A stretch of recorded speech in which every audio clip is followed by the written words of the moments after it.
It's great. I mean, you saw the energy and enthusiasm for the game that group put in. So I was very pleased with that first block of 30 minutes. Nico? What went into the decision of starting with Klinger seeing the bench? It was a combination of trying to incorporate 3 players into the squad, Ozzy, Kelvin, and Clint, and trying to make good decisions, sound decisions for the best interest of the team. You know, Clint had been off for a long time, but sometimes when you're off for a long time, you know, you're not as sharp and whatever. If you look historically at Clint's goals and shots taken, it's very considerable. He scores more and he shoots more in the second half. So what we wanted to try and do is run some of the sting out of the game and bring him on and have him be, you know, effective while trying to get Ozzy and Kelvin back on the field at the same time, because I didn't want to have the potential to have 3 subs. Ozzy was going to come off the field. That was a medical decision. We had already discussed that. That's 1 sub.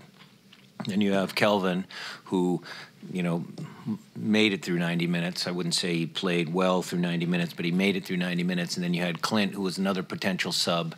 And that, you know, that's 3 subs. And you don't ever like to start the game knowing that you're going to make 3 subs. Matt?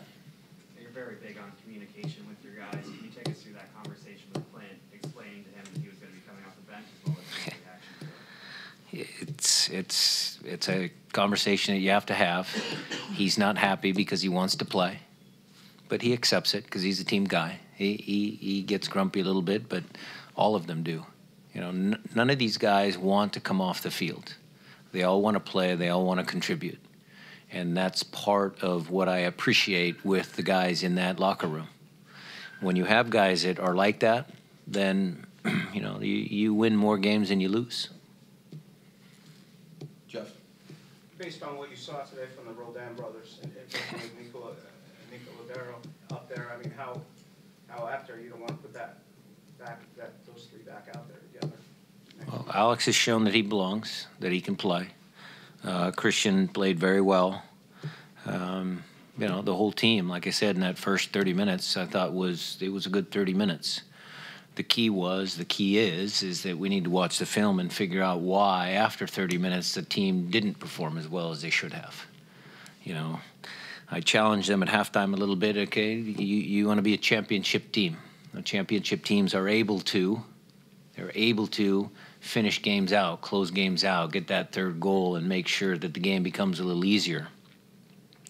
And then after the game, Jeff, my opinion changed a little bit. And I said, well, championship teams actually kind of win ugly sometimes. And you got to gut things through. And that's another trait, another character trait of championship teams. In October, nobody's going to remember that this was a hard game. They're just going to say 3-1 scoreline and it's 3 points. So are you saying they won ugly today? I would say that we can play better. How about that? I'll meet you in the middle.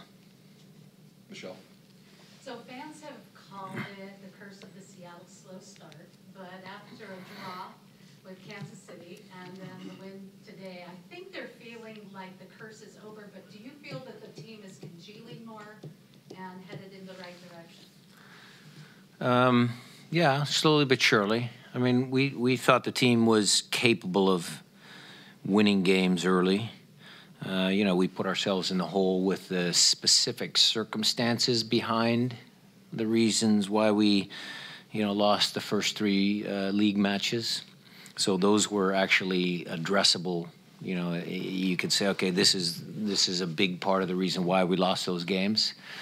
So the last 2 games where we've kept everybody on the field, we've been competitive. So, you know, I think that has something to do with it. John?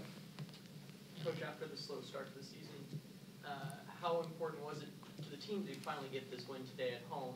And for the fans, do you feel like this game coming in was maybe even a must-win? There's no such thing as a must-win in April. But we're not out of the woods yet. Our record still isn't where it should be. The win was important because it's a home game. You know, you need to take care of your home games in MLS and do what you can on the road. Steven? Minnesota started Abu Danladi instead of Christian Ramirez, going with the smaller, speedier forward against your bigger center backs. Do you think you're going to see that a lot this year? And what can your team do to limit the effectiveness of a player in that mold? Well, it's twofold. I mean, if there's no pressure on the ball, the center backs know they need to drop. We've got pretty fast guys on the outside with Nuhu, Kelvin, McCrary, Whalen. So we've got guys that can provide some cover. So if there's no pressure, they need to drop. But then the other half of it is it's always immediate chase. Whenever we lose possession of the ball, we want the first guy to come and try and press and squeeze and close and eliminate that first pass that's going forward to start their counterattacks. So it's a combination of many things. And we train on that and we message that and we watch the film and make sure that they're aware of those situations. But at the end of the day, the players on the field have to make those decisions when the play dictates what it needs to be done. Or even Ryan? Going back to Alex Roldan, has it surprised you at all how fast he seems to be coming along, and what has he shown you so far that's made you think he's ready for these opportunities? Doesn't surprise me. I mean, we watched him pretty closely at Seattle U. I always liked Alex. I thought he was very, very good. He's got the same mindset as his brother. And Christian started off fairly well too when he first started his career. So I'm not surprised. I just think it's a great storyline because Alex is becoming not just Christian's brother, but he's becoming his own man, and I enjoy that. I like that. Chris?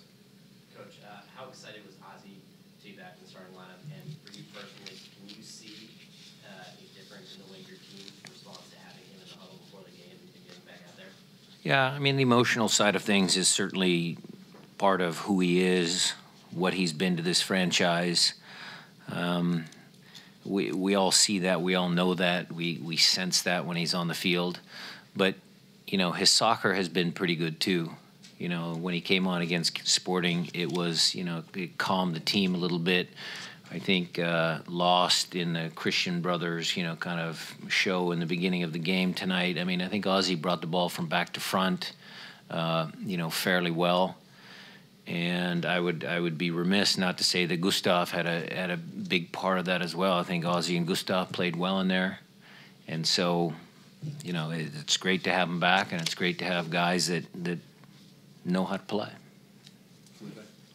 So, Coach, little by little, the players are returning to the squad, like Dempsey, Osvaldo, Rodriguez. How that influencing the confidence of the whole team, having all those players back? Well, it influences the confidence, but it also influences training, because training is a little harder because everybody wants to play, and there's only 11 guys that can play and 18 guys that can suit up. So I think it's confidence. I think it's overall for the team. It's good to have competition, and that's pro sports. That's the way it is. We've built a good roster, and there's going to be some challenging decisions that the coaching staff has to make. Time for a few follow-ups. Start with Matt Pence. How's Chad Marshall? It looks like he might have gotten his bell rung a little bit there. Did he go through concussion protocol? He's a tough kid. He didn't go through the concussion protocol. He's a tough kid.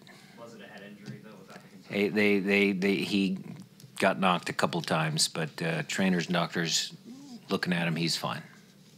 Nico? You pull Alex Roldan, insert Dempsey into the lineup.